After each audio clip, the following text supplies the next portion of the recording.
बिस्मिल्लाहिर्रहमानिर्रहीम। अस्सलाम वालेकुम नाज़रीन, मैं अहमद फ़वाद हूँ और आप मेरा यूट्यूब चैनल देख रहे हैं। अहम ख़बरों, तजज़िये और तबसरे के साथ आज की व्लॉग में आपकी खिदमत में हाज़िर हुआ हूँ। नाज़रीन, आज की व्लॉग में 3 अहम ख़बरें हैं जो आपके साथ मैंने शेयर करनी है। सबसे पहली और बड़ी ब्रेकिंग न्यूज़ ये है कि इमरान खान साहब की ज़मानत बहाल हो चुकी है। बड़ी ख़बर है। एक तो इमरान खान साहब का कल जो ट्रायल था साइफ़र मुकदमे में, उस ट्रायल को रोका गया और आज इमरान खान साहब के लिए एक बड़ी ख़बर हाई कोर्ट से ये है कि उनकी ज़मानत को भी बहाल कर दिया गया है। महफूज किया था ये फ़ैसला चीफ़ जस्टिस आमिर फ़ारूक साहब ने और उन्होंने ये फ़ैसला सुनाया है। इसकी कुछ तफ़सीलात आपके साथ शेयर करूँगा।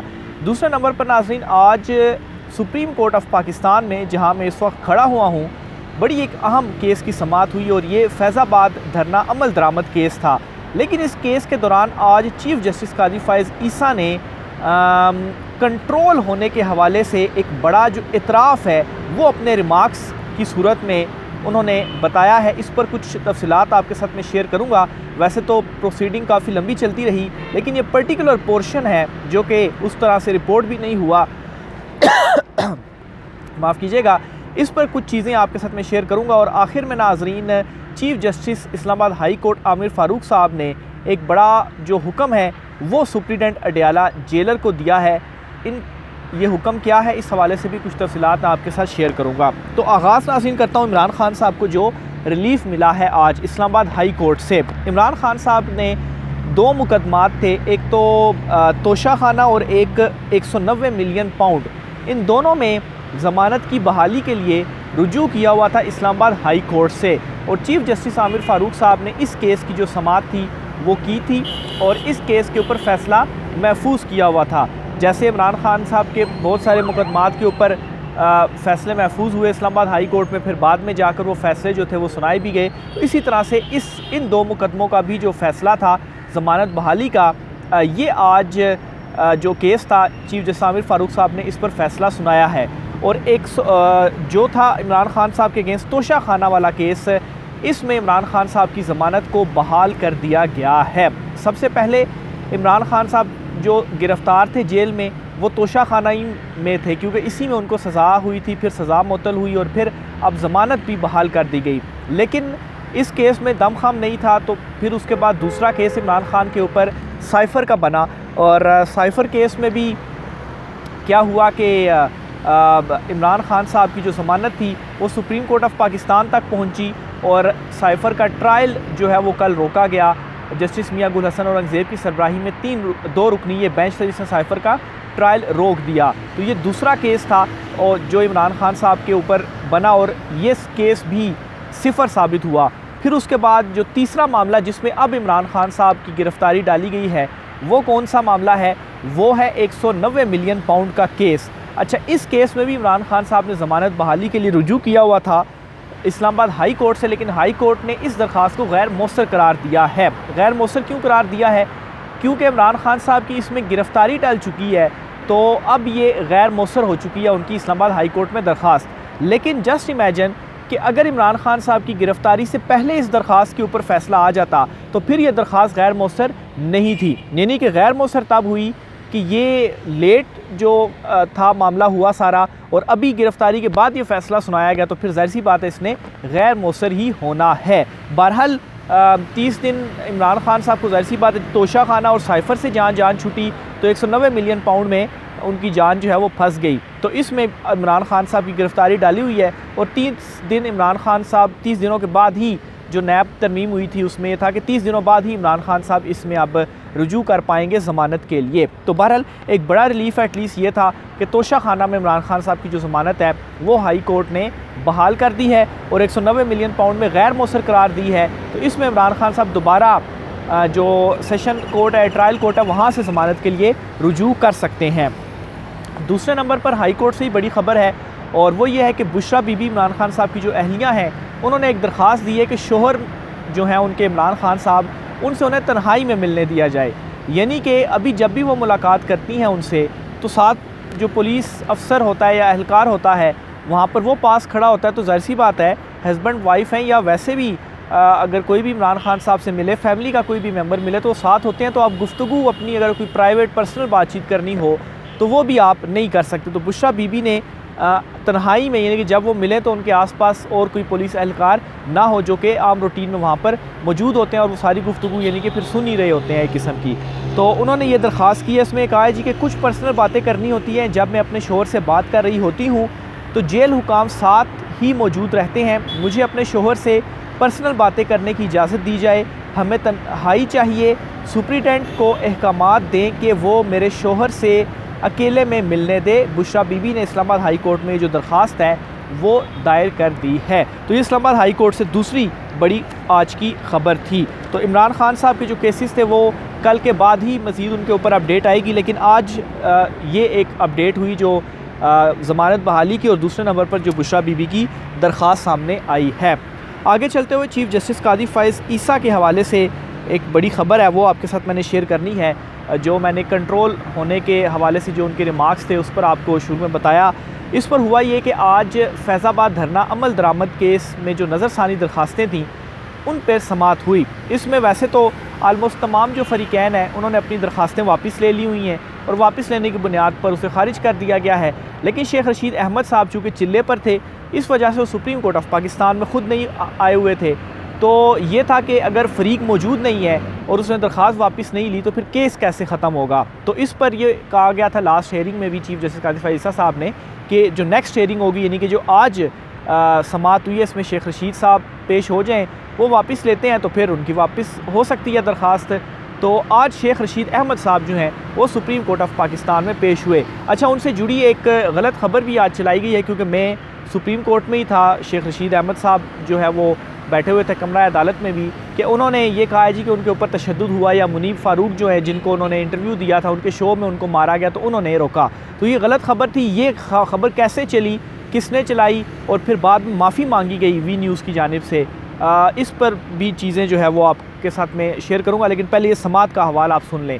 अच्छा, और इसमें अगर आपको कंक्लूजन बता दूं तो ये हुआ है समाअत 2 महीने तक मुलतवी की गई है। जो इंक्वायरी कमीशन का कहा गया था उसके TROs आज बता दिए गए हैं और फिर अभी इलेक्शन कमीशन की रिपोर्ट आनी है, उनके पास 15-20 दिन गालबन हैं, तो 2 महीने बाद अब ये समाअत होगी। लेकिन इस समाअत का जो क्रक्स था वो था शेख रशीद अहमद और चीफ़ जस्टिस साहब की गुफ्तगू। बाकी इस केस में कोई ज़्यादा कोई इतनी डेवलपमेंट आप कहें कि रिपोर्ट होती भी रही हैं, आप तक पहुंच भी चुकी होंगी, लेकिन फिर भी कंक्लूजन मैंने बता दिया कि क्या हुआ। जो ये गुफ्तगू हुई है आपस में, इस गुफ्तगू में चीफ़ जस्टिस कादी फ़ाइज़ ईसा साहब के रिमार्क्स और शेख रशीद साहब ने क्या कहा ये सुने। इसी में वो सारा कंट्रोल होने के हवाले से जो supreme court of Pakistan control होती थी या क्यों होती थी वो रिमार्क्स भी सामने आएंगे। शेख रशीद साहब ने ये आगाज़ में ही कहा जी कि ये उस दरख्वास्त वापस लेना चाहते हैं। तो इस बुनियाद पर क्या हुआ जी, वापस लेने की बुनियाद पर उनकी ये दरख्वास्त जो थी वो खारिज कर दी गई। अच्छा, जब केस की समाअत का जो आगाज़ है वो हुआ तो फिर इसमें चीफ़ जस्टिस ने कादी फ़ाइज़ ईसा साहब ने शेख रशीद साहब से पूछा कि आपने नज़रसानी की दरख्वास्त आखिर दायर ही क्यों की थी, यानी कि वापस लेनी थी तो दायर क्यों की। यानी कि आप सब फ़रीक़ैन से वो ये पूछ रहे हैं कि दायर आपने की, किसके कहने के ऊपर दायर किया आपने, और वापस ले रहे हैं किसके कहने के ऊपर कर रहे हैं। तो ये बाकी फ़रीक़ैन से भी उन्होंने पूछा, लेकिन इसमें शेख साहब से भी उन्होंने पूछा और कहा कि 4 साल तक इस केस को लटकाए रखा। तो शेख रशीद साहब ने कहा जी कि कुछ गलत फ़हमी हो गई थी, दरख्वास्त दायर हमने कर दी तो अब हम ये वापस लेना चाहते हैं। तो इस पर चीफ़ जस्टिस ने कहा ये नहीं होगा कि ऊपर से हुक्म आया है तो नज़रसानी दायर कर दें, सच सबको पता है, बोलता कोई नहीं, कोई हिम्मत नहीं करता। इस पर शेख साहब ने कहा जी कि आजकल तो सच बोलना और हिम्मत करना कुछ ज़्यादा मुश्किल हो गया है। तो चीफ़ जस्टिस ने कहा कि आजकल की बात ना करें, हम इस वक्त की बात कर रहे हैं, ये मामला मजाक नहीं है, पूरे मुल्क को आपने सर पर नचा दिया, ये कोई मजाक नहीं है। जब चाहे दरख्वास्त दायर की, जब दिल किया वापस ले ली।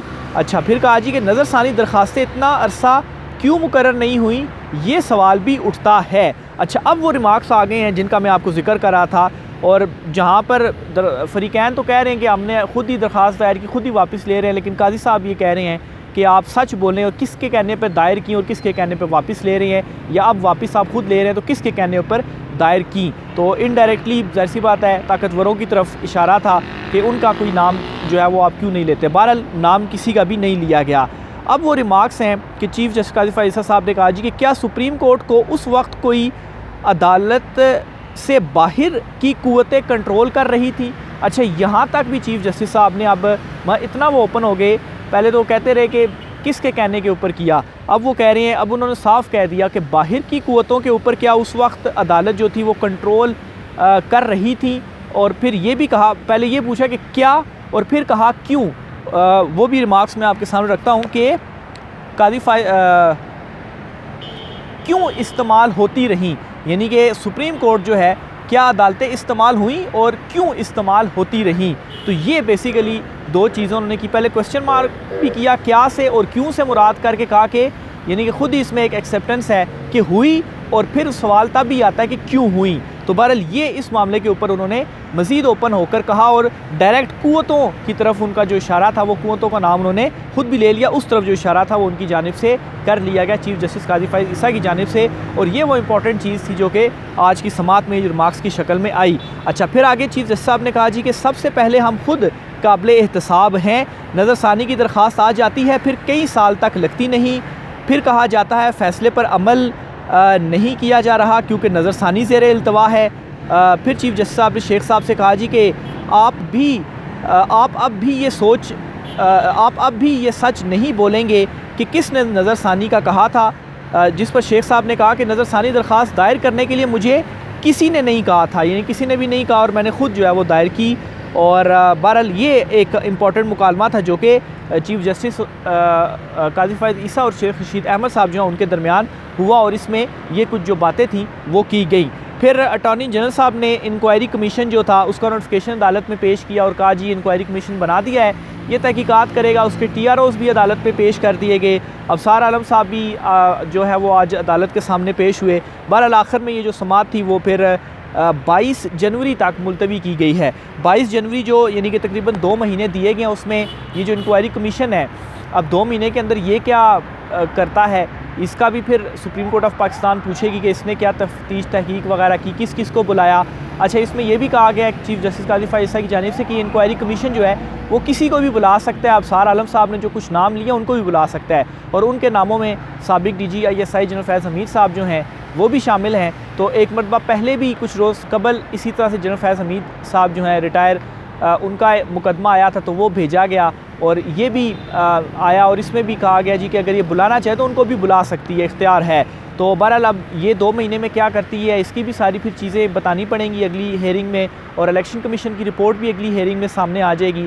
तो इस केस में आज का जो है वो यही हुआ है। आखिर में चीफ़ जस्टिस आमिर फ़ारूक साहब ने एक अहकामात कुछ जारी किए हैं सुप्रीडेंट अडयाला जेल जो है, और बुनियादी तौर पर मुल्ज़िमान को अदालत में जब पेश किया जाता है तो उसमें अडयाला जेल से यहाँ पर पेश किया जाता है अदालतों में। तो उसमें यह कहा गया कि आपके पास वीडियो लिंक की फैसिलिटी है, तो अगर वीडियो लिंक की है तो इतना आप पेश करते हैं, गाड़ी लेकर आते हैं, फ्यूल, सारी चीज़ें होती हैं सर्फ, तो आप टेक्नोलॉजी से फ़ायदा उठाएँ और अदालत में आप वीडियो लिंक के ज़रिए मुल्ज़िम को पेश करते हैं, वो अदालत में ही रहे ताकि एक ही बंदा तफ्तीशी आए और चीज़ें जो है वो टेक्नोलॉजी से फ़ायदा उठाते हुए ज़्यादा बेहतर अंदाज में मैनेज की जा सकें। ये किस तरह से हुक्म दिया उन्होंने, ये मैं आपके सामने रखता हूँ।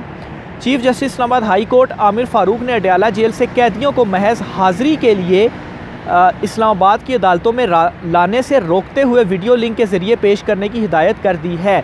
चूँकि हाज़िरी लगाई जाती है तो उन्होंने कहा हाज़िरी लगानी है तो वहीं से लगाई जाए, वीडियो लिंक के ज़रिए ये हिदायत कर दी है। चीफ़ जस्टिस की ज़ेर सदारत इजलास में सेशन जजेस, सेक्रेटरी कानून, चीफ़ कमिश्नर, IG और DIG, जेल खाना जात और सुप्रीडेंट अडयाला जेल जो है वो शरीक थे। तो यहाँ पर रावलपिंडी की जो जेल है, यानी कि अदालतों में जो लाया जाता है वो पिंडी का ही है, तो यहाँ पर सुप्रीडेंट अडयाला जेल को भी ये जो अहकामात हैं, ये जो हिदायत हैं वो जारी कर दी गई है। एक अहम इजलास हुआ था chief justice Islamabad high court justice Aamir Farooq जो हैं उनकी ज़ेर सदारत। तो ये आज की कुछ अहम तरीन तफसीलात थी। कल कुछ इंपॉर्टेंट केसेस हैं, ख़ास तौर पर इमरान खान साहब का जो ट्रायल रोकने वाला केस था, कल उसकी समात है। जस्टिस मियां गुल हसन औरंगज़ेब की सरबराही में जो 2 रुकनी बेंच है, जस्टिस समन रिफ़त जो हैं वो भी उस बेंच में शामिल हैं। अब वो हुक्म इम्तना रहता है, हुक्म इम्तना ख़त्म कर दिया जाता है। कल बहुत इंपॉर्टेंट दिन होगा क्योंकि इस फ़ैसले के बाद ही जेल ट्रायल का भी डिसाइड होना है। जज तैनाती यानी कि जज अबू अल हसनात जुल्करनैन की जो तैनाती हुई है उस पर भी डिसाइड होना है, और जेल ट्रायल का भी डिसाइड होना है, और ओपन ट्रायल का भी डिसाइड होना है कि इसमें सहाफ़ियों को इजाज़त होगी या नहीं होगी, या अगर ओपन ट्रायल होता है तो फिर ज़ाहिर सी बात है सब देख सकते हैं।